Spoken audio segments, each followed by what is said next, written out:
آپ فرما رہے ہیں وہ من جانب اللہ ہے، تو وہ نبوت کے عقیدے کو اسلام میں داخل ہونے کی حد تک مان چکا ہے۔ لیکن جب ہم اس کی گہرائی میں جاتے ہیں اور نبوت کے مقام و مرتبے کو سمجھنے کی کوشش کرتے ہیں، نبوت کے کمال کو سمجھنے کی کوشش کرتے ہیں، کار نبوت کی بقا کے انتظام کی طرف جاتے ہیں، کار نبوت کا پروردگار عالم سے ایک عدالت کی بنیاد پر کیا تعلق ہے، ان مسائل میں جاتے ہیں، تو پھر ہمیں امامت کی طرف آنا پڑتا ہے۔ تو اس اعتبار سے ہم نے یہ کہا تھا کہ امامت اور عدالت یہ دو چیزیں ایسی ہیں کہ اس کا تعلق توحید کی وسعت اور نبوت کے عقیدے کی وسعت سے ہے۔ تو کیونکہ معاملہ آ جاتا ہے اسلام کے قبول کرنے کا، اور اسلام کو قبول کرنے کے بعد مزید درجات ہدایت کو قبول کرنے کا، تو وہ ایک ایسی چیز ہے کہ جس کو پروردگار عالم نے ارشاد فرمایا ہے سورہ حجرات میں کہ قالت الاعراب آمنا قل لم تؤمنوا ولكن قولوا اسلمنا ولما يدخل الايمان في قلوبكم۔ اے رسول، یہ عرب آ کے آپ سے کہتے ہیں کہ ہم ایمان لے آئے، تو ان سے یہ کہہ دیں کہ یہ نہ کہا کریں کہ ایمان لے آئے، بلکہ یہ کہا کریں کہ ہم اسلام لے آئے، اور ایمان ابھی تک ان کے دلوں میں داخل نہیں ہوا ہے۔ تو اس کا مطلب یہ ہے کہ اسلام لانا اور ہے، اور اس کے بعد اعلیٰ مدارج کو طے کر کے ایمان کی منزل تک پہنچنا وہ کچھ اور ہے۔ تو ہم جب یہ کہتے ہیں کہ ہم توحید کی گہرائی میں جائیں، ہم جب یہ کہتے ہیں کہ نبوت کی گہرائی میں جائیں، تو یہ نبوت اور توحید کی گہرائی میں جانا اور اس کی ارتقائی منازل کو طے کرنا جو ہے، یہی ایمان ہے کہ جس کا پروردگار عالم قرآن میں ذکر کر رہا ہے۔ ورنہ تو وہ لوگ کہ جنہوں نے پیغمبر اسلام کی نبوت کا اقرار کیا اور آپ کے سامنے آ کے کلمہ پڑھا، ان میں وہ لوگ بھی ہیں کہ جن کے بارے میں اللہ نے کہا کہ ان المنافقون لکاذبون، یہ منافق ہیں، جھوٹے ہیں۔ لیکن ان لوگوں کے بارے میں جھوٹ نہیں کہا ہاں بے شک تم نے اسلام قبول کیا ہے، لیکن ابھی ایمان کی منزل تک نہیں آئے ہو۔ تو اس اعتبار سے ہم نے یہ بات کہی تھی کہ جب تک ہم توحید کے عقیدے کی گہرائی میں نہ جائیں اور جب تک ہم نبوت کے عقیدے کی گہرائی میں نہ جائیں، عدالت اور امامت تک نہیں پہنچتے۔ یہ گفتگو تھی ہماری، اور ہمارے خیال سے جو آپ نے فرمایا اس کی وضاحت ہو گئی۔ اچھا، آپ نے یہ بھی فرمایا تھا کہ اصل اور بنیادی عقیدہ تو توحید ہے، اور باقی چاروں اصول دین جو ہے وہ توحیدی کی ایکسٹینشن ہے، توحیدی کا پھیلاؤ ہے۔ تو توحید سے بھی امامت کا تعلق ہے؟ جی دیکھیں، بات یہ ہے کہ ہر عقیدے کا تعلق توحید سے ہے۔ ہم بنیادی طور پر توحید کو ہی مانتے ہیں، اب اس کے بعد عدالت کو مانیں، نبوت کو مانیں، امامت کو مانیں، قیامت کو مانیں، جس چیز کو بھی مانتے ہیں وہ توحید کی بنیاد پر مانتے ہیں۔ تو اس اعتبار سے ہم نے یہ کہا تھا کہ امامت جو ہے وہ دراصل توحید کے عقیدے سے ماخوذ ہے۔ تو یہ بڑا تفصیلی جواب ہوگا، اور اچھا ہے، بہت اچھا پھیرایا ہے۔ تو ہم کوشش کرتے ہیں کہ اسی چیز کو بنیاد بنا کے اپنے اس پروگرام میں پیش کریں۔ تو دیکھیے، بات یہ ہے کہ پروردگار عالم نے ایک اپنا جو تعارف کرایا ہے، قرآن کے ذریعے تعارف کرایا یا اور انبیاء کے ذریعے تعارف کرایا، خصوصاً پیغمبر خاتم کے ذریعے اپنا تعارف کرایا اور اپنی معرفت کو لوگوں تک پہنچایا، تو اس میں ایک بنیادی چیز جو ہے وہ پروردگار عالم کی ربوبیت ہے۔ اس کی صفات میں اس کی ربوبیت ہے کہ جب ہم گفتگو کا آغاز کرتے ہیں تو کس طریقے سے کرتے ہیں کہ الحمدللہ رب العالمین۔ حمد جو ہے وہ اس رب کے لیے ہے جو عالمین کا رب ہے۔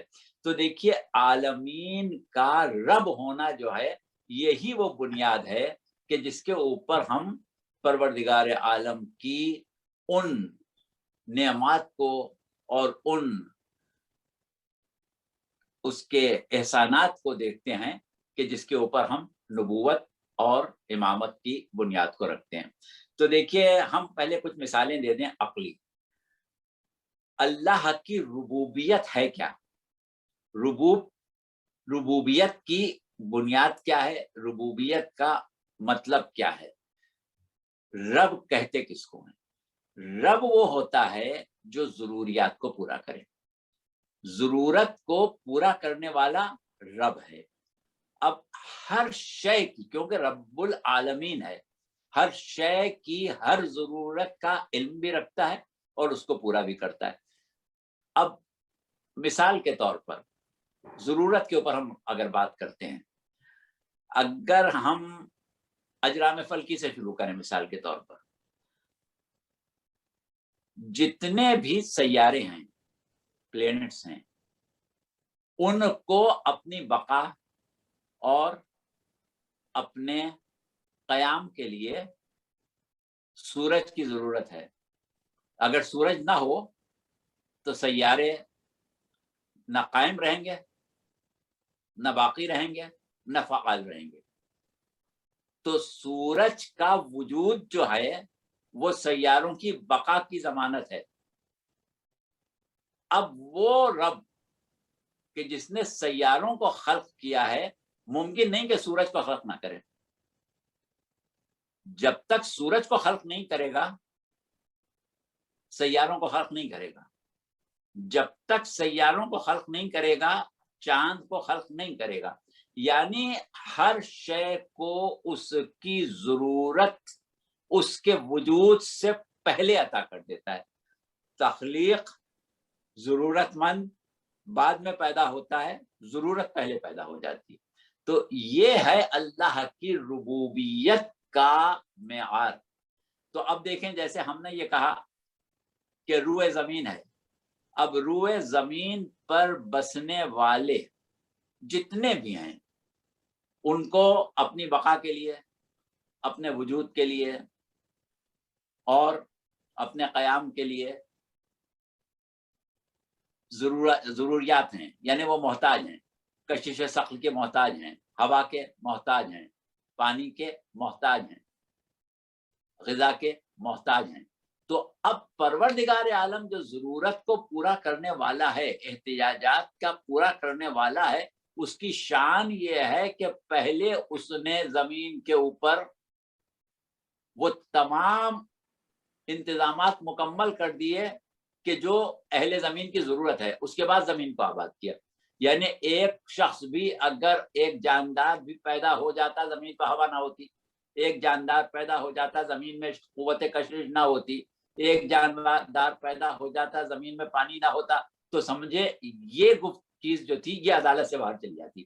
عدالت اور حکمت کا تقاضا یہ ہے کہ ہر شے کے وجود سے پہلے، ہر ضرورت مند کے وجود سے پہلے اس کی ضرورت موجود ہو. تو یہ اس کی ربوبیت کے رموز ہیں. اور اس کے بعد تھوڑا سا ہم اور اس بات کو بڑھا دیں کہ دیکھیے دنیا میں جاندار کو زندہ رہنے کے لیے سب سے زیادہ ضرورت ہوا کی ہے. تو سب سے زیادہ ہوا فراوانی سے اللہ نے پیدا کر دی. زمین کی کشش کی ضرورت ہے تو غیر محسوس طریقے پر زمین کی کشش اس کے لیے موجود ہے. اگر کشش نہ ہو تو انسان قرار ہی نہ پا سکے. انسان کیا کوئی بھی جاندار، بلکہ بے جان بھی. اور اسی طریقے سے اس کے بعد جو دوسری سب سے بڑی ضرورت ہے وہ پانی ہے. تو ہوا کے بعد جس چیز کی مقدار ہے وہ پانی کی ہے. اس کے بعد جس چیز کی ضرورت ہے وہ غذا ہے. تو اس کے بعد جس چیز کی ضرورت اللہ نے انتظام کیا وہ غذائی اجزاء کا کیا.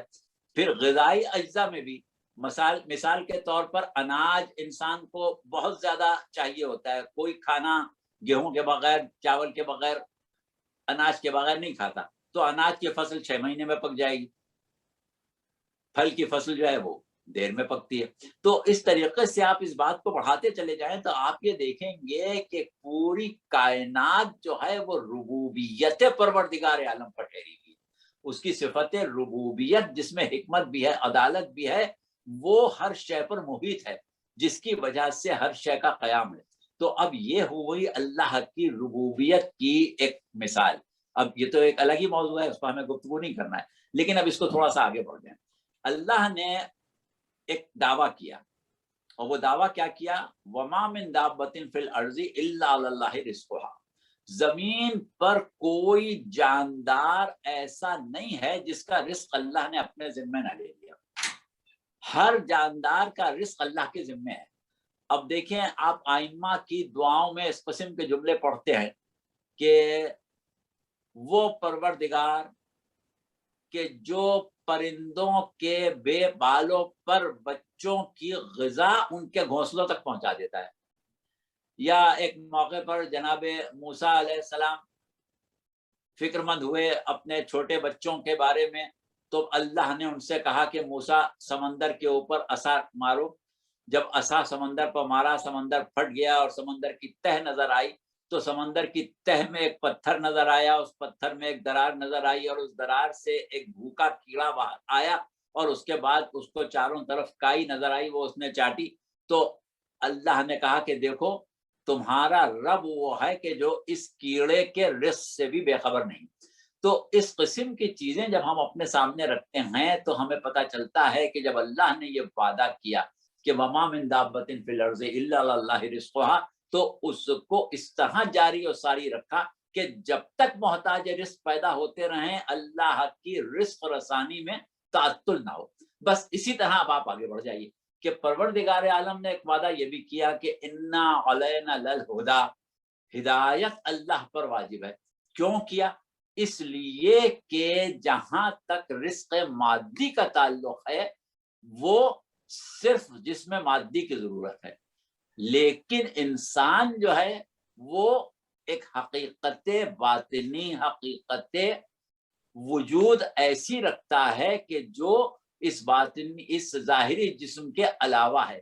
تو اب جب ظاہری جسم کے رزق کا پروردگار عالم اتنی شدت سے انتظام کر رہا ہے اور اس کی فراہمی میں کوئی تعطل نہیں چاہتا ہے, تو وہ عقل انسانی جو انسان کا جوہر ہے, اس کا رزق علم ہے, اس کا رزق ہدایت ہے, اس کا رزق معرفت ہے, اس کا رزق حقیقتاً بالغی روح اور سعادت ابدی ہے. اس لیے اللہ نے جہاں یہ وعدہ کیا تھا کہ وما من دابۃ فی الارض الا علی اللہ رزقھا, وہیں یہ بھی دعویٰ کیا کہ وما علینا الا البلاغ, وما کہ انا علینا للہدی, ہدایت جو ہے وہ ہماری ذمہ داری ہے.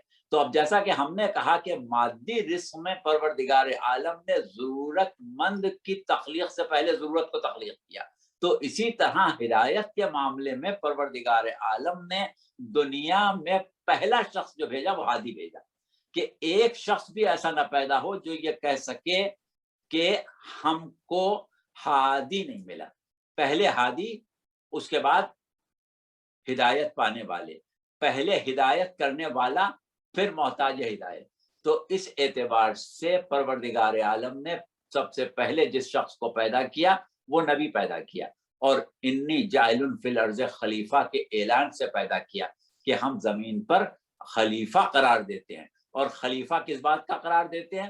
خلیفہ اس بات کا قرار دیتے ہیں کہ انا علینا للہدی, ہدایت ہماری ذمہ داری ہے.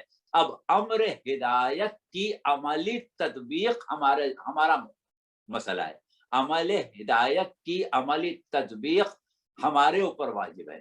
لہذا ہم انبیاء و مرسلین کے تسلسل کو اس طرح قائم کریں گے کہ لقد ارسلنا رسلنا بالبینات وانزلنا معهم الکتاب والمیزان لیقوم الناس بالقسط, کہ بے شک ہم نے رسولوں کو بھیجا معجزات کے ساتھ اور ان کے اوپر کتاب نازل کی, ان کے ساتھ میزان نازل کیا, اور مقصد ہمارا یہ تھا کہ ہم لوگوں کو عدالت پر قائم کرنا چاہتے ہیں. تو جب تک لوگ پیدا ہوتے رہیں عدالت کے, ہدایت کے سلسلے کو باقی رہنا چاہیے. اب دیکھیے مقام آیا کہ اللہ نے نبوتوں کو مسلسل قائم کر دیا, اور ایک مرتبہ جب نبوت اپنے کمال پر پہنچ گئی اور ایسا نبی کامل پیدا ہو گیا کہ جس سے آگے نبوت کی کوئی منزل نہیں، لہذا اب نبوت کا ختم ہونا لازم ہو گیا۔ لیکن نبوت کا ختم اس طریقے سے پروردگار عالم نے نہیں کیا کہ نبوت کے آثار ختم ہو جائیں، نبوت کی افادیت ختم ہو جائے، نبوت کا لایا ہوا پیغام محو ہو جائے، نبوت کی دی ہوئی تعلیمات ختم ہو جائیں۔ یہ پروردگار عالم نہیں کر سکتا جب تک نسل انسانی پیدا ہو رہی۔ لہٰذا جس طریقے سے اس نے ایک دعویٰ کیا تھا کہ انا علینا للہدی، تو انبیاء کا تسلسل قائم کیا تھا، اسی طریقے سے ایک اور موقع ہے کہ جب ہم آ گئے ختمی مرتبت تک، تو صورت کیا ہے کہ پروردگار عالم نے ایک دعویٰ اور کیا ہے، اور وہ دعویٰ کیا ہے کہ اللہ ولی الذین آمنوا یخرجہم من الظلمات الی النور، اللہ صاحبان ایمان کا ولی ہے جو ان کو ظلمتوں سے نکالتا ہے، نور کی طرف لاتا ہے۔ اب یہ جو ہے یہ استمرار ہے اس میں، یعنی مستقل ایسا کرتا ہے، یہ نہیں کہ کبھی کر دیا تھا، بلکہ یہ تسلسل جاری ہے، ہمیشہ ظلمتوں سے نکالتا رہتا ہے اور ہمیشہ نور کی طرف لاتا رہتا ہے۔ تو یہ اس کی ولایت کا تقاضا ہے۔ اب جب پروردگار عالم نے ہدایت کو کامل کیا، نعمتوں کو تمام کیا، تو ایک اعلان اور کیا، قد انزل اللہ الیکم ذکرا رسولا یتلو علیکم آیات اللہ المبینات لیخرج الذین آمنوا وعملوا الصالحات من الظلمات الی النور۔ وہاں اللہ نے امر ہدایت میں نبوت کو اپنی خلافت قرار دیا۔ اب یہاں اللہ کا کام ہے کہ ظلمتوں سے نکالے، نور کی طرف لائے، لیکن اس کام کو انجام دینے کے لیے اس نے اس رسول کو بھیجا کہ جو امت پر، جو مومنوں پر احسان ہے، اس رسول کو بھیجا جو معلم کتاب و حکمت ہے، اس رسول کو بھیجا کہ جو محل نزول قرآن ہے، اس رسول کو بھیجا کہ جس نے نعمتوں کو، جس نے ہدایتوں کو، جس نے تبلیغات کو، جس نے ان تمام پیغامات کو مکمل کر دیا جو پروردگار عالم بندوں تک بھیجنا چاہتا تھا۔ اب اس کو بھیجنے کے بعد کیا ہوا کہ اللہ نے وہ جو وعدہ کیا تھا کہ ہم ظلمتوں سے نکالتے ہیں، نور کی طرف لاتے ہیں، اس کو منسوب کیا اس نبی کی طرف کہ یہ نبی وہ ہے کہ جو سراپا ذکر ہے، اور یہ کیا کرتا ہے؟ ظلمتوں سے نکالتا ہے، نور کی طرف لاتا ہے۔ تو عملی تطبیق کیا ہوئی؟ پیغمبر اسلام صلی اللہ علیہ وسلم ہوئے۔ اب جب پیغمبر اسلام صلی اللہ علیہ وسلم دین کو لے آئے، ہدایت کو کامل کر دیا، تبلیغات کو کامل کر دیا، تو اب وہ جو کچھ ہے اس کے لیے ایک لفظ قرآن میں استعمال ہوا، ذکر، جیسا کہ پیغمبر اسلام سے کہا کہ رسولن ذکرن، یہ رسول جو ہے سراپا ذکر ہے۔ تو اس ذکر کے لیے بھی اللہ نے ایک دعویٰ کیا، اور وہاں کیا دعویٰ کیا؟ وہاں یہ کہا کہ انا نحن نزلنا الذکر وانا لہ لحافظون، بے شک ہم نے ذکر کو نازل کیا اور ہم ہی اس کے محافظ ہیں۔ یعنی اس کی بھی ذمہ داری اللہ نے لی۔ پیغمبر اسلام کی نبوت کے جتنے بھی امور انجام پائے، جتنی بھی آپ نے ریاضت کی، جتنی بھی آپ نے محنت کی، جتنا بھی آپ نے کام کیا، جہاں تک آپ نے اس پیغام کو پہنچا دیا جو پروردگار عالم نے کامل جس کو قرار دے دیا، یوم اکملت لکم دینکم جس کے لیے کہہ دیا، اس کو پیغمبر اسلام نے پہنچا دیا۔ اب اللہ ایک اور وعدہ کر رہا ہے کہ انا نحن نزلنا الذکر، بے شک یہ ذکر ہم نے نازل کیا، وانا لہ لحافظون، اور ہم ہی اس کے محافظ ہیں۔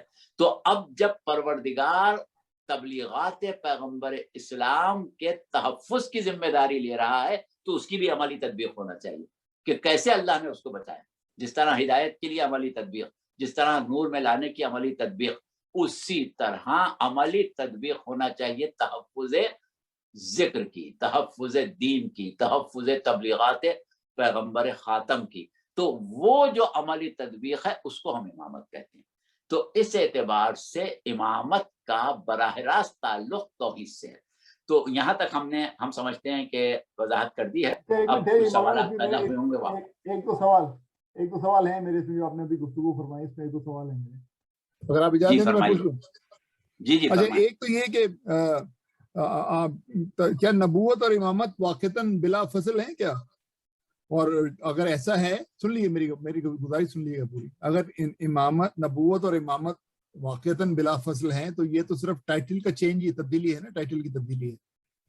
اور دوسری بات یہ کہ آپ نے فرمایا ہے کہ اللہ میاں نے جو ہے وہ رسول خدا کے اوپر تمام نعمات کو کمپلیٹ کر دیا، اور ان کو اس کے بعد لہذا اس کے بعد کوئی رسول آنا ہی نہیں تھا. تو یہ فیصلہ تو اللہ میاں نے کیا نا، یہ سب فیصلہ کہ ان کے بعد کوئی رسول نہیں آئے گا. اگر اللہ میاں چاہتا تو ان کے بعد رسول اور بھی آ سکتے تھے.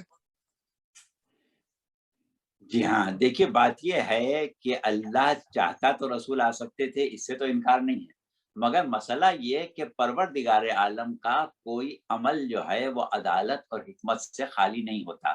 جب نبوت ایک کمال تک پہنچ گئی اور جب تبلیغات مکمل ہو گئیں تو اب نبی اگر آئے گا تو کیا کرے گا؟ یا تو اس نبی سے بلند مرتبے کا نبی آئے، وہ ممکن نہیں، کیونکہ نبوت اپنے آخری منزل پر پہنچ گئی، بلندی کی آخری منزل پر پہنچ گئی. اس سے زیادہ بلند مرتبہ نبوت کوئی نہیں ہے جو سرکار رسالت کا ہے. اچھا، اب سوال یہ کہ اس سے کم درجے کا نبی آ جائے. اس سے کم درجے کا نبی آئے تو یہ حکمت کے خلاف ہے کہ اعلیٰ درجے کا نبی آ چکا، اب اس سے کم درجے کا نبی آ کے کیا کرے گا؟ لہذا نبوت جو ہے جس کا تعلق اللہ سے لے کے بندوں تک پہنچانا ہے، وہ بات ختم ہو گئی. اب جو بندوں تک نبوتوں کے ذریعے اور خصوصاً نبوت ختمی مرتبت کے ذریعے پہنچ گیا، اس کا تحفظ ضروری ہے، اس کو باقی رکھنا ضروری ہے. تو امامت جو ہے وہ دراصل پیغام نبوت کے تحفظ کی ضامن ہے، نہ کہ کوئی نیا پیغام لے کے دینا. نبوت جو ہے وہ اللہ سے لیتی ہے، بندوں کو دیتی ہے. امامت جو بندوں تک نبوت کے ذریعے آ گیا، اس کا تحفظ کرتی ہے. تو اب امامت کا کام اس کا تحفظ تھا. اب دیکھیے یہ آپ نے سوال کر لیا تو ہم تھوڑی سی اور وضاحت کر دیں، ہم نے تھوڑا اس معاملے کو چھوڑ دیا تھا. سنیں، پروردگار عالم نے پیغمبر اسلام صلی اللہ علیہ وآلہ وسلم سے پہلے 1,23,999 انبیاء بھیجے، اور ان میں 313 رسول تھے، اور ان 313 رسولوں میں 4 صاحبان شریعت تھے. صرف 4 صاحبان شریعت پیغمبر اسلام سے پہلے آئے ہیں، اور 5ویں صاحب شریعت جو ہیں وہ پیغمبر اسلام ہیں. وہ جو ہم ایک بات کر رہے ہیں نا، اللہ سے لینا اور بندوں کو پہنچانا، یہ کام کس کا ہے؟ نبی صاحب شریعت کا ہے، عام نبی کا کام نہیں. جو صاحب شریعت ہے وہ اللہ سے لے کے پہنچاتا ہے. عام نبی جو ہیں وہ صاحب شریعت کی لائی ہوئی شریعت کے محافظ ہوتے ہیں. اب ہم آپ کو تھوڑا سا اور سمجھائیں. دیکھیے سب سے پہلے صاحب شریعت نبی حضرت نوح ہیں. حضرت نوح شریعت لائے. اب اس شریعت کو نافذ رہنا تھا اس وقت تک جب تک کہ دوسرے صاحب شریعت کی شریعت نہ آ جائے، یعنی جناب ابراہیم کی شریعت نہ آ جائے. جب تک جو کچھ حضرت نوح لائے تھے عالم انسانیت کے لیے اس کی بقا ضروری تھی، اور اس کی بقا کے لیے پروردگار عالم نے یہ انتظام کیا کہ انبیاء مبعوث کیے، اور ان انبیاء کا کام کوئی نئی شریعت لانا نہیں تھا، بلکہ ان انبیاء کا کام یہ تھا کہ جناب نوح کی شریعت کو محفوظ رکھیں، جناب نوح کی تعلیمات کا تحفظ کریں، بالکل صحیح شکل میں، بغیر کسی رد و بدل کے، بغیر کسی تحریف کے جو نوح لائے ہیں وہ باقی رہے. لہذا انبیاء آئے. اس کے بعد جناب ابراہیم کی جب شریعت آ گئی تو وہ شریعت منسوخ ہو گئی. اب جناب ابراہیم کے بعد جب تک حضرت موسیٰ نہ آ جائیں، حضرت ابراہیم کی شریعت کا تحفظ اللہ کے ذمہ واجب ہے، اور اللہ نے اس ذمہ داری کی عملی تطبیق کے لیے انبیاء بھیجے، اور ان کا تعارف کیا کہہ کے کرایا کہ وَجَعَلْنَاهُمْ أَئِمَّةً يَهْدُونَ بِأَمْرِنَا، ہم نے ان کو امام قرار دیا. ہم نے ان کو امام قرار دیا ہے، وہ ہمارے امر سے ہدایت کرتے ہیں. کیا ہدایت کرتے ہیں؟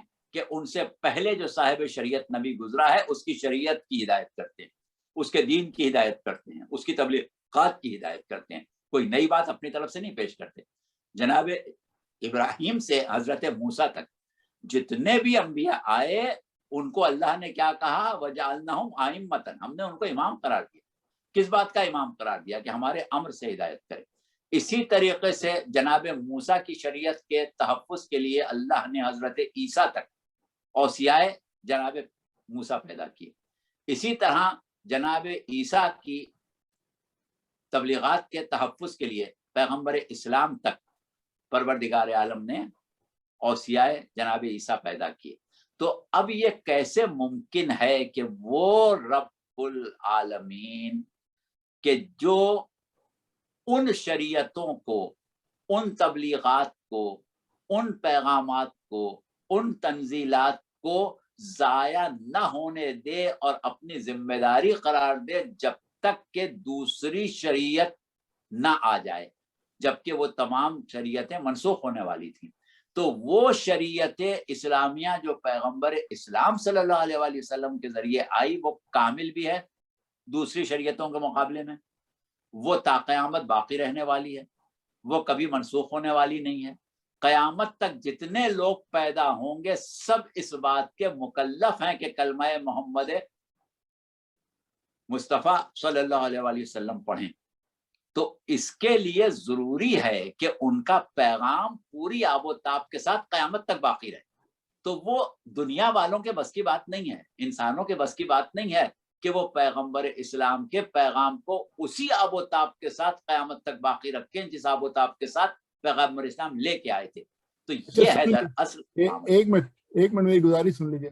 نوح سے لے کے ابراہیم تک بیچ میں انبیاء آئے نا کچھ، نوح کے بعد اور ابراہیم تک. جی ہاں، حضرت نوح سے لے کے حضرت ابراہیم تک اللہ کے نمائندے آئے. ان کو ہم اللہ نے نبی کا نام دیا. نبی کا نام اس لیے دیا کہ وہ خبر پہنچانے والے تھے. اب ایک خبر وہ ہوتی ہے جو اللہ سے لے کے براہ راست بندوں تک پہنچائی جائے، اور ایک یہ ہوتی ہے کہ جو خبر اللہ پہنچا چکا ہے وہ محو نہ ہونے پائے اور اسی شکل میں لوگوں تک پہنچائی جاتی رہے. ٹھیک سمجھ گیا میں. اس خبر کو ریسائیکل کرنا ہے انہوں نے، اس کو خبر کو جی زندہ ہاں، رکھنا ہے، اسی کو ریسائیکل کرنا، اس کو ری ٹیلی کاسٹ کرنا ہے اس خبر کو انہوں نے. جی ہاں انبیاء بالکل. اس کام کے لیے آئے تھے نا. انبیاء اسی کام کے لیے تو آئے میری کہ گزارش تو سن لیں اللہ، مولانا، میری بات تو سن لیجیے. انبیاء اس کام کے لیے آئے تھے کہ نوح کی شریعت جو ہے وہ ابراہیم کے آنے تک اس کو وہ زندہ رکھیں، محفوظ رکھیں. تو رسول خدا کے نبوت کے اختتام کے بعد بھی انبیاء آ سکتے تھے اس کو محفوظ رکھنے کے لیے. قیامت تک امامت کا مسئلہ بیچ میں کہاں سے آیا؟ دیکھیے بات یہ ہے کہ رسول کے بعد کیونکہ نبوت جو ہے وہ اپنے کمال پر پہنچ گئی، اپنے اس مقام پر پہنچ گئی کہ اب مزید تنزیل کا کوئی موقع باقی نہیں رہ گیا. جب تک تنزیل کے مواقع باقی تھے، جب تک نبوت کا یا لفظ نبی کا استعمال ہوتا رہا، نبی بھی اللہ کی حجت ہے زمین کے اوپر، خواہ وہ صاحب شریعت ہو یا صاحب شریعت نہ ہو. وہ صاحب وحی ہے، اس کا براہ راست اللہ سے تعلق ہے، اور براہ راست اللہ سے تعلق اس معاملے میں ہے کہ وہ اللہ کے پہنچے ہوئے پیغام کو باقی رکھنے کی ذمہ داری قبول کر رہا ہے، کوئی نئی شریعت لے کے نہیں دے رہا ہے. اور یہی کام ائمہ کا بھی ہے کہ وہ کوئی نئی شریعت نہیں دے رہے ہیں، وہ پیغمبر اسلام کے کام کو باقی رکھے ہوئے ہیں. اب یہ جو آپ کا سوال ہے کہ ان کے لیے لفظ نبی کیوں نہیں استعمال کیا، تو لفظ نبی کے استعمال کا جہاں تک تعلق ہے وہ وہی والی بات جیسا کہ ابھی ہم نے کہی کہ نبی کیونکہ ایک ایسی حیثیت رکھتا ہے کہ اس کا ایک رخ اللہ کی طرف ہوتا ہے اور ایک رخ اس کا بندوں کی طرف ہوتا ہے. اب پیغمبر اسلام پر یہ کردار جو ہے وہ کمال تک پہنچ گیا، تو اب اس لفظ نبی کے نہ استعمال کی ضرورت رہی اور نہ ہی اس کردار کی ضرورت رہی. اب وہ کردار چاہیے ہے جو جس کا ایک رخ پیغمبر اسلام کی طرف ہو اور ایک امت کی طرف ہو. یعنی اب وہ جو کچھ بھی لے وہ پیغمبر اسلام سے لے, کیونکہ سرکار رسالت کی نبوت کاملہ ہے, اور اس سے پہلے جو صاحبان شریعت گزرے تھے وہ بہرحال نبوت کاملہ تک نہیں پہنچے تھے, تو ان کے پیغام کی بقا تسلسل نبوت کے ذریعے ہوگی.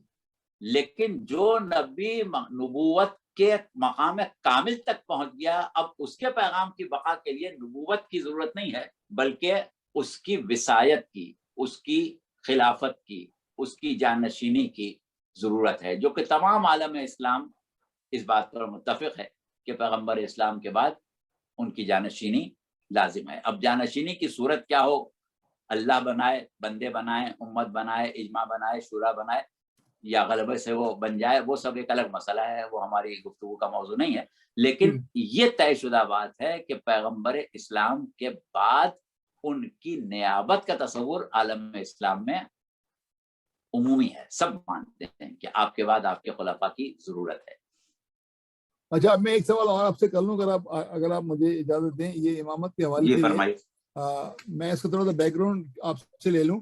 یہ حضرت نوح کی عمر جو تھی وہ 970 سے لے کے کچھ 12 13 14 سال تک رپورٹ ہوئی ہے, تو اس زمانے میں یہی عمر ہوتی تھی لوگوں کی, یا حضرت نوح ہی کی صرف اتنی عمر تھی؟ حضرت نوح کے آواز نہیں آئی. حضرت نوح کی عمر سوال آپ ذرا دوبارہ. حضرت نوح کی جو عمر رپورٹ ہوتی ہے, ہاں 950 سال سے زیادہ کی عمر ہے. تو عام طور پہ لوگوں کی یہی عمر ہوتی تھی اس وقت, یا صرف حضرت نوح کی عمر 950 سال تھی؟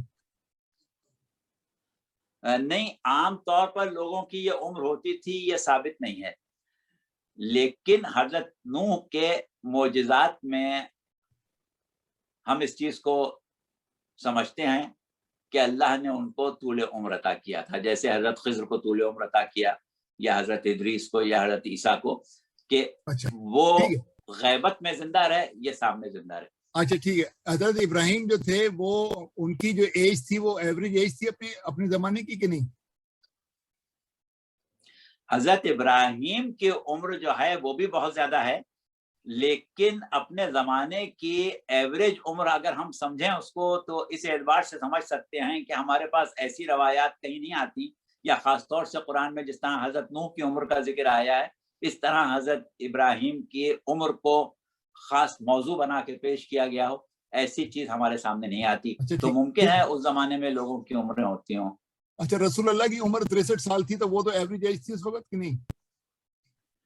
نہیں, جناب رسالت مآب صلی اللہ علیہ وآلہ وسلم کی عمر جو ہے وہ عام لوگوں کی عمر کی طرح تو تھی, لیکن عام لوگوں میں بھی بعض لوگ زیادہ عمر پاتے ہیں, بعض کم پاتے ہیں. تو آپ کے زمانے میں ایسے لوگ تھے کہ جو آپ سے بہت زیادہ عمر جنہوں نے پائی, آپ نے بہت کم عمر پائی اس حساب سے, کیونکہ وہ جو آپ کی عمر ہے 64 سال قمری حساب سے, وہ ہمارے شمسی حساب سے تو 62 سال سے زیادہ نہیں بنتی. ہاں ٹھیک. نہیں, میں عام طور پر لوگ آج بھی 62 سال سے زیادہ زندہ رہے. مجھے کہیں اور جانا ہے, میں پوچھ رہا ہوں حضرت علی کا جب شہادت ہوئی ہے تو 63 سال کی عمر کی عمر تھی حضرت علی کی. جی ٹھیک ہے نا, تو اس زمانے میں کم عمر اتنی ہوتی ہوگی, معاویہ کی کتنی ہوگی, 70-75 ہو گئی ہوگی معاویہ کی. ہاں بس کم عمر ایسی ہوتی تھی, صحیح کہا, عمر ایسی ہوتی تھی نا. تو میرا سوال یہ ہے کہ اگر حضرت علی کو امامت مل جاتی دنیاوی طور پر بھی, اگر حضرت علی کو لوگ کہتے ہیں بھائی ٹھیک ہے آپ ہی رسول کے اب نائب ہیں, تو یہ آج تک تو 12 امام بہت کم پڑ جاتے ہیں نا اس حساب سے. میرا سوال سمجھے آپ کے نہیں؟ ہاں, بات یہ ہے کہ امام کے بارے میں جو ہمارا عمر کے سلسلے میں عقیدہ ہے وہ یہ ہے کہ امام طبیعی موت نہیں مرتا. امام کو شہید کیا جاتا ہے زہر سے یا تلوار سے. صحیح. تو اس اعتبار سے پروردگار عالم نے جو 12 اماموں کا ایک انتظام کیا, جب 11 امام شہید ہوئے تو 12ویں کو طول عمر کے لیے محفوظ کر دیا, تاکہ طبیعی موت تو امام کو آتی نہیں ہے, کوئی شہید نہ کر سکے. تو اس طریقے سے امیر المومنین علیہ السلام اگر شہید نہ کیے جاتے تو باقی رہتے ہیں. اب ایک سوال یہاں پر آپ کے ذہن میں یہ آئے گا کہ صاحب اگر امیر المومنین شہید نہیں کیے جاتے اور کوئی امام شہید نہیں کیا جاتا تو 12 امام ایک زمانے میں ہوتے, کوئی شہید ہی نہیں ہوتا, سب زندہ امام ایک زمانے میں ہوتے نا, سب زندہ ہیں جی. تو یہ چیز جو ہے یہ کوئی ایسی چیز نہیں ہے کہ جس سے انکار کیا جائے. یعنی عہد رجت میں ایسا ہوگا کہ ایک زمانے میں کئی امام ہوں گے. اچھا ٹھیک ہے ٹھیک ہے. اچھا 50 منٹ ہو گئے, ایک سوال میں اور کر لوں آپ سے. جی فرمائیں. آپ نے کہا کہ بھئی عقیدہ امامت اور رسول دین یا رسول ایمان ہے, تو رسول خدا جو مبلغ دین اور ایمان ہے اور معلم کتاب اور حکمت ہیں, تو انہوں نے عقائد توحید اور نبوت اور قیامت کی طرح عقیدہ امامت کی براہ راست تعلیم کیوں نہیں؟ مطلب کہنے کا مقصد یہ ہے کہ جب رسول اللہ نے بتایا کہ توحید کیا ہے اور نبوت کیا ہے اور قیامت کیا ہے, تو اسی طرح کھلے الفاظ کے اندر امامت کی تعلیم کیوں نہیں دی لوگوں کو, تاکہ یہ مسئلہ پنگا ہی نہ ہوتا بعد میں جب ہو رہا ہے اس وقت. دیکھیے بات یہ ہے کہ ایک چیز ہم اور واضح کر دیں کہ ہم اب تک جو گفتگو کر رہے ہیں اس میں صورتحال اس طرح سامنے آ رہی ہے کہ جیسے امامت کا کردار نبوت کے بعد شروع ہو رہا ہے. اب ہم باقی انبیاء ما سبق کی گفتگو نہیں کر رہے ہیں, ہم پیغمبر اسلام صلی اللہ علیہ وسلم پر آ گئے کہ پیغمبر اسلام صلی اللہ علیہ وآلہ وسلم نے کار نبوت کو اتمام تک پہنچایا یا ایک اس مقام تک پہنچایا کہ جو ان کے عہد میں ممکن تھا. اب اس کا تحفظ جو ہے وہ امام کر رہا ہے. تو اس حساب سے بات یہاں پہنچتی ہے کہ جیسے امام کا کردار جو ہے وہ نبوت کے بعد شروع ہو رہا ہے, یعنی کردار امامت جو ہے وہ نبوت کے بعد شروع ہو رہا ہے. لیکن دراصل ایسا نہیں ہے. بات یہ ہے کہ پیغمبر اسلام سے پہلے جو صاحبان شریعت گزرے ہیں ان میں ہم 2 کی مثال لیتے ہیں. پہلی مثال حضرت موسیٰ کی لے لیں. حضرت موسیٰ جب مبعوث پر رسالت ہوئے اور پروردگار عالم جو ہدایت کی ذمہ داری اپنی ذات سے منسوب کر چکا ہے, وہ کسی کو بھی بغیر ہدایت نہیں چھوڑتا, چاہے وہ فرعون یا نمرود ہی کیوں نہ ہو. تو اللہ نے سب سے پہلے جناب موسیٰ کو حکم دیا کہ بھئی فرعون سرکش ہو گیا اس کے پاس. تو حضرت موسیٰ نے کیا کہا؟ اب وہ قرآن میں دعائیں موجود ہیں, سورہ طٰہٰ میں بھی ہیں, سورہ شعراء میں بھی ہیں, ہم آپ کو جلدی سے کر کے بتا دیتے ہیں کہ آپ نے یہ کہا کہ میرے اہل میں سے میرے بھائی ہارون کو میرا وسیع, میرا وزیر, میرا جانشین قرار دے دے. کیونکہ میں بات کرنے میں دشواری ہوتی ہے. ہاں, بات کرنے میں دشواری کی وجہ سے نہیں, بات کرنے کی دشواری تو اللہ ویسے بھی ان کی ختم کر سکتا تھا, وہ انہیں دعا کر بھی لی تھی کہ میری زبان کی لکنت کو ختم کر دے. لیکن اپنا وزیر, اپنا وسیع, اپنا جانشین, یہ سب چیزیں محض لکنت کی وجہ سے نہیں بلکہ آغاز کار نبوت کے لیے مانی, اور اللہ نے اس کو جائز مطالبہ سمجھا. یہ نہیں کہا کہ ابھی تو کام شروع کیا, ابھی تمہیں نائب کی کیا ضرورت ہے, ابھی وزیر کی کیا ضرورت ہے, ابھی تمہیں وسیع کی کیا ضرورت ہے, ایسا نہیں. بلکہ جناب موسیٰ کے ساتھ حضرت ہارون کو ان کے وسیع کی حیثیت سے مقرر کر دیا. تو جناب موسیٰ نے اپنا کام شروع نہیں کیا جب تک کہ وسیع نہیں مانگ لیا, نائب نہیں مانگ لیا, جانشین نہیں مانگ لیا, وزیر نہیں مانگ لیا, مددگار نہیں مانگ لیا. جب یہ سب چیزیں مل گئیں تو کار نبوت شروع ہوئی. یعنی وسیع کا کردار جو ہے, وسیع نبی کا کردار, جانشین نبی کا کردار, خلیفہ نبی کا کردار جو ہے وہ کار نبوت کے ساتھ شروع ہو گیا, بات میں نہیں. اسی طریقے سے اگر آپ آ جائیں حضرت عیسیٰ کے لیے, حضرت عیسیٰ وہ ہیں جنہوں نے پیدا ہوتے کے ساتھ ہی نبوت کا دعویٰ کر دیا, انی عبداللہ آتانی الکتاب وجعلنی نبی.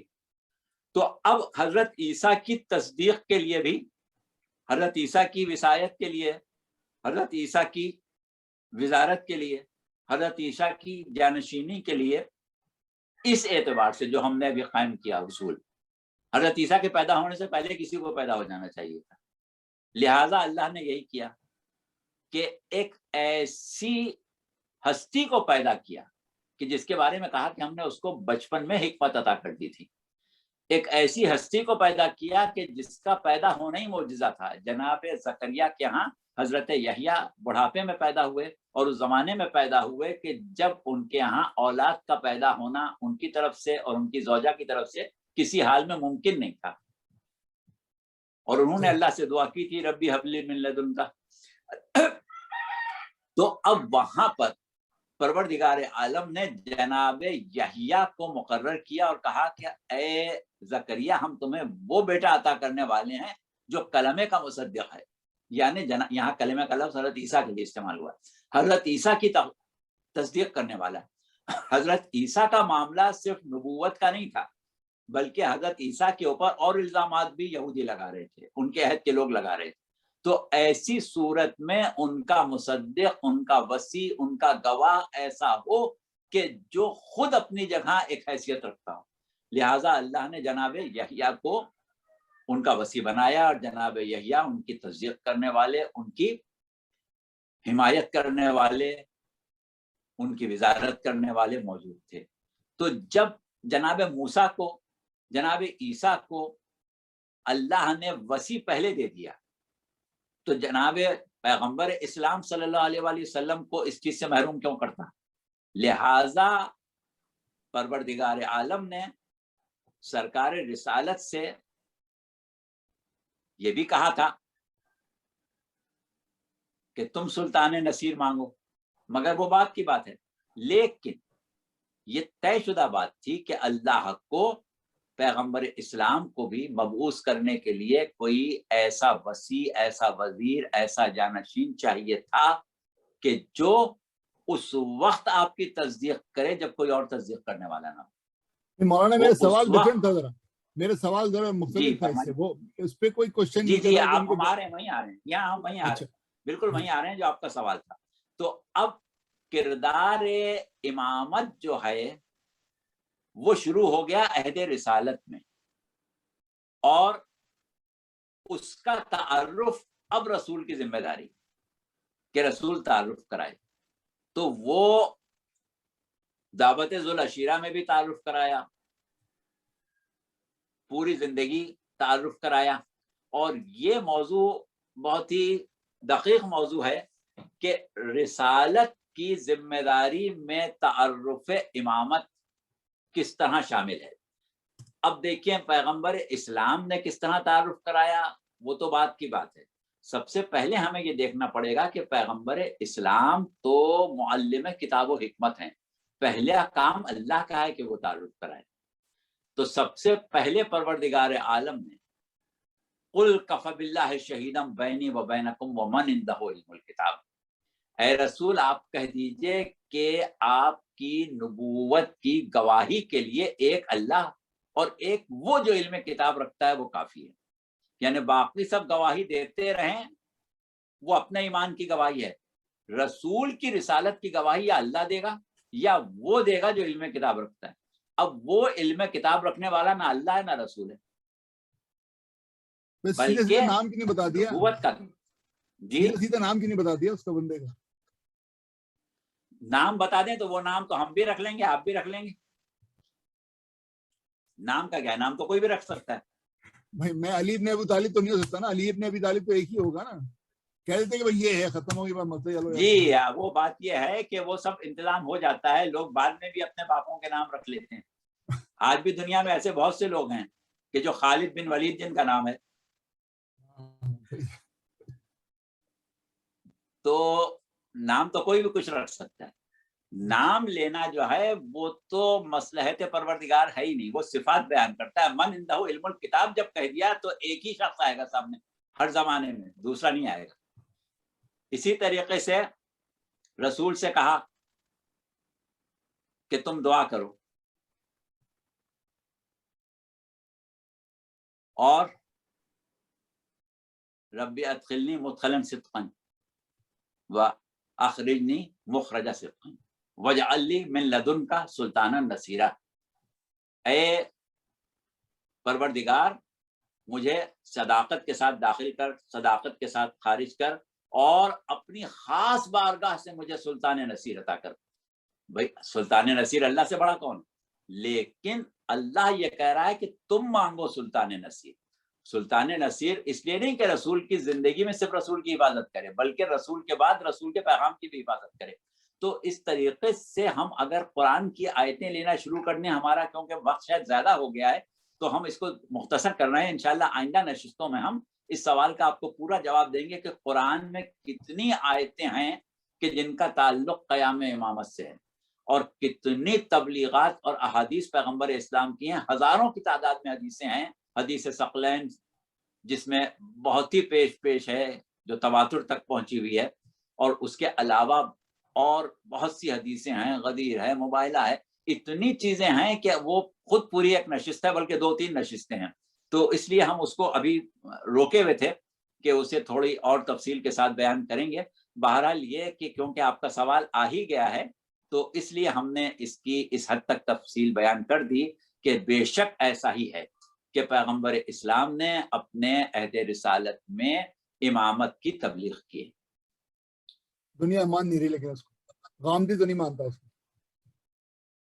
جی غامدی نہیں مانتا اس کو. جو انہوں نے کری تعارف جو کرایا رسول اللہ نے امامت کا، Ghamidi is not accepting that. وہ تو کہتا ہے نہ صحیح مسلم میں، نہ صحیح بخاری میں، نہ فلانی میں، نہ ڈھمکانی میں. ہم لے کے ہاں بیٹھے رہیں دیکھیے، گے. وہ پھر ایک مسئلہ یہ آ جاتا ہے کہ ہم جس مکتب کا تعارف کرا رہے ہیں اس مکتب کی حد تک تو تسلیم کیا گیا ہے. اب جن مکاتب نے تسلیم نہیں کیا ان کے تسلیم نہ کرنے کی کیا وجوہات ہیں وہ ایک الگ موضوع ہے کہ عالم اسلام میں سرکار رسالت کے گرد جو لوگ جمع تھے اس میں کتنی قسم کے لوگ تھے، کیا کیا ان کی عادات و اطوار تھیں، کیا کیا ان کے طریقے تھے، وہ سب قرآن میں موجود ہیں. اس میں تاریخ میں جانے کی بھی ضرورت نہیں ہے. صرف قرآن کی آیتیں انشاءاللہ وہ اگلی نشستوں میں لیں گے کہ رسول کے پیغام کو ماننے والے کتنے ہیں، کتنے تھے، کیوں تھے، کم کیوں تھے، زیادہ کیوں نہیں تھے. یہ پھر ایک الگ بحث ہے، انشاءاللہ کریں گے. ٹھیک ہے. زرین کا ہاتھ اٹھا. جی فرمائیے. السلام علیکم. میں یہ پوچھ رہی تھی کہ آپ نے جو جس طرح سے تعارف کروایا ہے امامت کا، تو کیا رسول اکرم سے پہلے بھی جو نبی اور رسول آئے ان کے بھی امام تھے، یا یہ کانسیپٹ آف امامت جو ہے صرف اسلام اور رسول اللہ کے بعد شروع ہوا ہے؟ جیسا کہ ابھی ہم نے کہا کہ ہر صاحب شریعت نبی کے بعد اس کی شریعت کے محافظ پیدا ہوتے رہے، جن کو پروردگار عالم نے خاص طور سے حضرت ابراہیم کے بعد وَوَهَبْنَا لَهُ اسحاق و یعقوبہ سے جو آیت شروع ہوئی ہے، جس کا ہم نے آخری حصہ صرف پڑھا تھا کہ وَجَعَلْنَاهُمْ أَئِمَّةً يَهْدُونَ بِأَمْرِنَا، ہم نے ان کو امام قرار دیا جو ہمارے امر سے ہدایت کرتے ہیں. وہ لفظ جو استعمال کیا ہے وہ انبیاء کے ہی لیے استعمال کیا ہے. وہ انبیاء ہیں جو شریعت صاحبان شریعت کا تحفظ کرتے ہیں. اور ابھی یہ بحث ہماری ہوئی کہ جب تک پیغمبر اسلام کی بعثت نہیں ہوئی تھی جب تک ان کو نبی کہا جاتا تھا، اور پیغمبر اسلام کی بعثت کے بعد نبوت کا عہدہ ختم ہو گیا تو خالی اسٹیٹس تبدیل ہوا یا کردار بھی تبدیل ہوا. تو وہ ہم نے کسی حد تک بات کی ہے کہ کردار بھی تبدیل ہوا، اور عہدہ تو ظاہر تبدیل ہونا ہی تھا کیونکہ آپ آخری نبی ہیں، آپ کے بعد کوئی اور نبی نہیں آنے والا ہے. تو اس اعتبار سے یہ بات جو ہے وہ ابتدا سے چلی آ رہی ہے.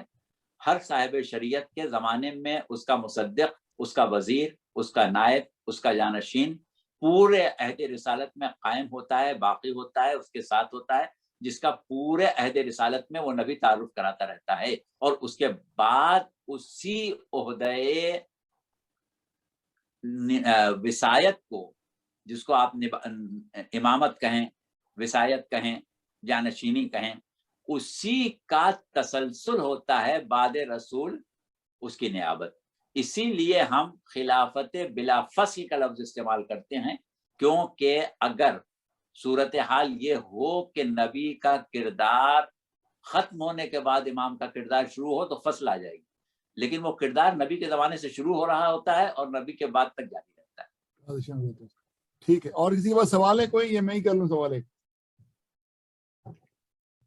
مولانا آپ یہ امامت کا ذکر ہے تو یہ کہا جاتا ہے کہ قرآن میں کئی جگہ پہ امام آخر الزمان کا ذکر ہے آیت کی صورت میں, کہ آیت جس طرح ایک پیغمبر کے لیے اونٹنی کو آیت قرار دی اللہ نے قرآن میں, کہ یعنی نبوت کو صحیح پروف کرنے کے لیے, اس کی صداقت کی گواہی دینے کے لیے, وہ پیغمبر کا نام ہے بھول گیا, ادریس ہیں کون, جن کے کہا گیا کہ جن کی اونٹنی کے پاؤں کاٹ دیے تھے لوگوں نے, ان کے قوم نے. جی جی جی, وہ کون سے تھے پیغمبر؟ جناب صالح. جناب صالح. تو جی. وہ تو اونٹنی نظر آ رہی تھی لوگوں کو, لوگوں نے مانا نہیں اس کو کہ یہ صداقت کے لیے ہے, تو اور اللہ میاں نے اس کو آیت قرار دیا ہے اونٹنی کو. ایسے ہی ہے نا, حاذہ ناقۃ اللہ لکم آیتن. جناب صالح جو تھے, ظاہر ہے وہ بھی صاحب شریعت نبی نہیں تھے, لیکن بہرحال اللہ کے نبی اس اعتبار سے تھے کہ ان سے پہلے گزرنے والے صاحبان شریعت کے محافظ تھے, اور من جانب اللہ تھے, زمین پر اللہ کی حجت تھے, اللہ سے ان کا براہ راست رابطہ تھا.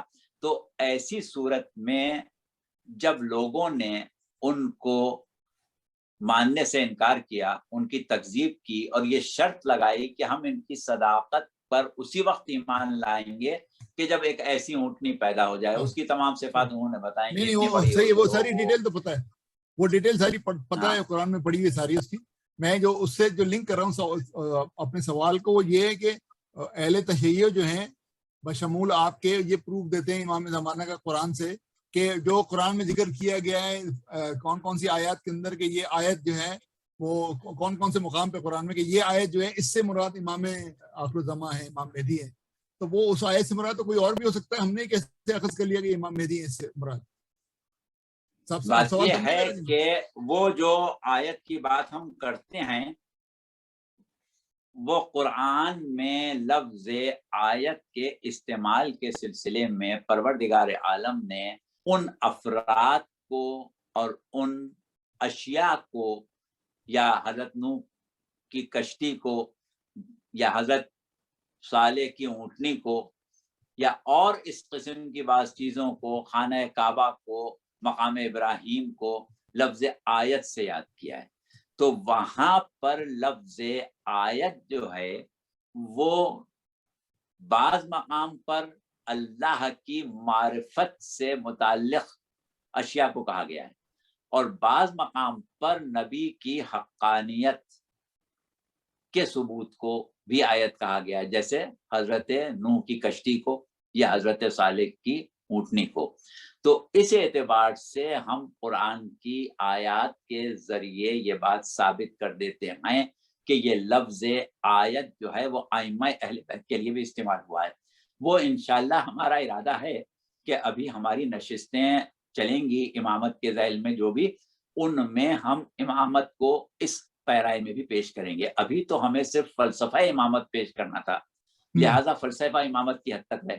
اب امامت کی پہچان, امامت کا تعارف, امامت کا مقام و مرتبہ, کار امامت کی حیثیت, ان تمام چیزوں پر انشاءاللہ بات کریں گے. تو ہم اور ائمہ جو ہیں ان کو آیات مثالی کہتے ہیں.